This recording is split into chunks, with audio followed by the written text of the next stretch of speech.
बिस्मिल्लाहिर्रहमानिर्रहीम। अस्सलाम वालेकुम दोस्तों, एक नई वीडियो के साथ हाजिर हैं। चले अपनी वीडियो स्टार्ट करते हैं। आज की पहली खबर जो है वो रशिया के S-70 ड्रोन के ऊपर है। रशिया के डिफेंस मिनिस्टर ने S-70 की असेंबली लाइन का दौरा किया। बेसिकली ये एक प्लांट है जहाँ पे उनके Su-34 फुल बैक जहाज भी बन रहे हैं और वहाँ पे रशिया के मुख्तलिफ किस्म के जो है वो ये जहाज बनाए जाते हैं। इस विजिट की प्रेस रिलीज के ऊपर खास तौर पर जिस बात के ऊपर जोर दिया गया है वो रशियन डिफेंस मिनिस्टर के S-70 ड्रोन के विजिट के ऊपर है। अब पहले आपको थोड़ा सा इस ड्रोन के बारे में बता दिया जाए। ये बेसिकली एक स्टेल्थ ड्रोन है। अभी तक सिर्फ इसकी एक कॉपी को बनाया गया है। 3 अगस्त 2019 को इस ड्रोन की फर्स्ट फ्लाइट हुई थी। इस ड्रोन को बेसिकली मिग कंपनी ने डिजाइन किया था, लेकिन इस ड्रोन के बारे में कहा जाता है कि इस ड्रोन के अंदर Su-57 की भी कुछ टेक्नोलॉजीज को इनकम्पास किया गया था, जैसे कि कंपोजिट मटेरियल्स और स्टेल्थ कोटिंग वगैरह, ताकि इसको लो ऑब्जर्वेबल बनाया जा सके। इस ड्रोन के अंदर जो इंजन इस्तेमाल किया जा रहा है उसके बारे में समझाया जा रहा है कि या तो वो AL-31 है जो कि रशिया अपने Su-27 जहाज़ों के अंदर इस्तेमाल करता है, या हो सकता है कि ये AL-31 की अपग्रेडेड फॉर्म हो, यानी कि AL-41 हो, जो कि इस वक्त रशिया अपने Su-35 जहाज़ों के अंदर इस्तेमाल कर रहा है और अपने Su-57 जहाज़ों के अंदर भी इस्तेमाल कर रहा है। इस ड्रोन के बारे में लोगों की ये राय है कि ये Su-57 के लिए लॉयल विंगमैन वाला काम करेगा। अगर इस ड्रोन को आप गौर से देखें तो आपको ये ड्रोन जो है ये RQ-170 से मिलता जुलता नजर आएगा। अब ये RQ-170 ड्रोन जो है ये अमेरिकन ड्रोन है, लॉकहीड मार्टिन ने बनाया हुआ है और अमेरिकन एयरफोर्स इसको इस्तेमाल करती है। अमेरिका की CIA भी इसको इस्तेमाल करती है। ये वो ड्रोन है जिसको ईरानियों ने जो है वो कैप्चर कर लिया था और समझा यह जाता है कि ईरान ने इस ड्रोन को कैप्चर करने के बाद अपने कुछ रशियन काउंटर पार्ट्स को ये ड्रोन दिखाया था और उन्होंने इस ड्रोन से काफ़ी ज़्यादा मालूमात हासिल की,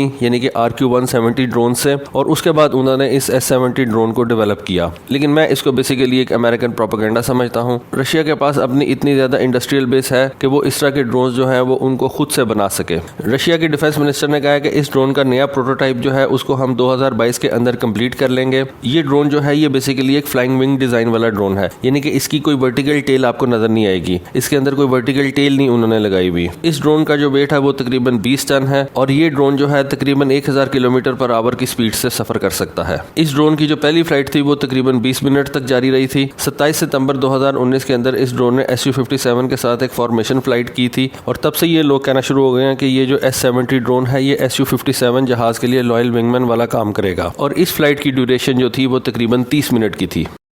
अगली खबर जो है वो भी रशिया के हवाले से है। आप खास तौर पर नोट कर रहे होंगे कि आजकल रशिया जो है वो बहुत ज़्यादा अपने डिफेंस इक्विपमेंट जो है वो इंट्रोड्यूस करवा रहा है। पिछले दिनों उसने एक नया सिंगल इंजन जहाज इंट्रोड्यूस करवाया था। उससे कुछ दिन पहले खबर आई थी कि उसने अपनी एक कॉर्वेट जो है वो इंट्रोड्यूस करवाई है। अब आज ही मैंने आपको बताया कि उसके डिफेंस मिनिस्टर ने S-70 ड्रोन के प्लांट का दौरा किया है। नई खबर यह है कि रशिया ने एक माइन सिस्टम बनाया था जिसको उसने जून 2020 के अंदर अपनी विक्ट्री डे परेड के अंदर दुनिया के सामने शो किया था। माइंस के बारे में जैसा कि आपको पता है कि माइंस जो होती हैं वो दुश्मन की पेशकदमी को रोकने के लिए होती हैं। जब आपने किसी भी बड़ी आर्मी की इन्वेजन को रोकना होता है तो आप उसके आगे अपने एरिया के अंदर माइंस बिछा देते हैं, जिससे दुश्मन की पेशकदमी को न सिर्फ आप स्लो कर सकते हैं बल्कि उसको ओवरऑल रोक भी सकते हैं। जितना बड़ा जियोग्राफिकल एरिया है रशिया का, रशिया अपने तमाम बॉर्डर के ऊपर तो फौज तैनात नहीं कर सकता। इस वजह से ऐसी माइंस जो है वो रशिया के लिए बहुत ज्यादा जरूरी है, ताकि वो अगर एक एरिया के अंदर इन माइंस को फैला दे और ओवरऑल सर्वेलेंस के लिए वो कुछ अपने फौजी जो है वो उस एरिया के अंदर तैनात कर दे, तो ऐसी सूरत में रशिया को अपने किसी भी एरिया के अंदर बहुत ज्यादा फौज रखने की जरूरत नहीं पड़ेगी। ये माइंस जो है उसके लिए एक अच्छे खासे डिफेंस का काम करेंगी। अब माइंस को बिछाना भी एक बहुत बड़ा काम है।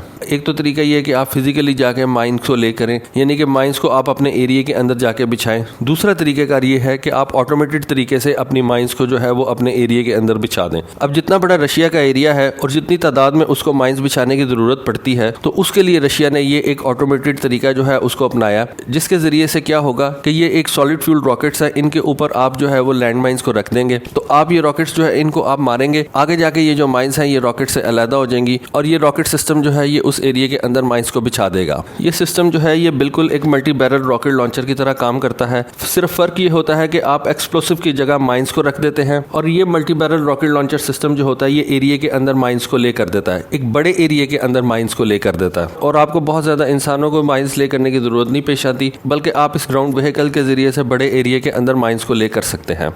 अगली खबर जो है वो यूएई और अमेरिका की डिफेंस डील के हवाले से है, जो कि शायद आपको याद हो, होपफुली आप इतनी जल्दी भूले तो नहीं होंगे, कि जब यूएई ने इसराइल को तस्लीम किया था तो उस वक्त यूएई ने इसराइल को तस्लीम करने के बदले अमेरिका से एक डिफेंस डील की थी, जो कि बहुत ज़्यादा मशहूर हुई थी, जो कि बहुत ज़्यादा कंट्रोवर्शियल भी थी। वो डील जो थी वो तकरीबन 23.3 बिलियन डॉलर्स की थी, जिस डील के मुताबिक यूएई को तकरीबन 50 F-35A जहाज जो थे वो मिलने थे, जिनकी प्राइस जो थी वो तकरीबन 10.4 बिलियन डॉलर्स की थी। 18 MQ-9B ड्रोन जो थे वो यूएई ने हासिल करने थे तकरीबन 3 बिलियन डॉलर्स के, और तकरीबन 10 बिलियन डॉलर के यूएई को एयर टू एयर मिसाइल्स और एयर टू ग्राउंड म्यूनिशन जो थे वो हासिल होने थे। लेकिन आज तक वो डील जो है वो साइन नहीं हो सकी। आपको शायद याद हो कि उस वक्त के अमेरिकन प्रेसिडेंट डोनाल्ड ट्रंप ने यूएई को ये मना लिया था कि अगर आप इसराइल को तस्लीम कर लेते हैं तो अमेरिका आपके साथ ये इतनी बड़ी डिफेंस डील कर लेगा। लेकिन उस वक्त ये डील साइन तो हो गई थी, इसकी तफसीलात जो थी वो भी सामने आ चुकी हुई थी। लेकिन जैसे ही डोनाल्ड ट्रंप जो थे वो फारग हुए और अमेरिका के नए प्रेसिडेंट बाइडन जो थे उन्होंने चार्ज संभाला, उन्होंने इस डील को जो है वो लिम्बो में डाल दिया, यानी कि उन्होंने इस डील को पीछे कर दिया और आज तक इस डील को जो है वो साइन नहीं किया गया। और जब एक अमेरिकन हाई ऑफिशियल से पूछा गया कि यूएई और अमेरिका की ये जो आर्म्स डील थी इसके बारे में आप कुछ कहना चाहेंगे, तो उन्होंने कहा कि जी ये मेरे पे ग्रेड से बहुत ज्यादा ऊपर की बात है और इस वक्त इस डील के ऊपर कोई पेशरफ नहीं हो रही। बेसिकली कहने का मकसद है कि यूएई ने इसराइल को भी तस्लीम कर लिया और उसने जो हासिल करना चाहा था वो भी उसको हासिल नहीं हो सका। तो बेसिकली अमेरिका यूएई के साथ भी एक डबल गेम कर गया और यूएई का इसराइल को तस्लीम करना एक गुनाह बेलज़्ज़त साबित हुआ।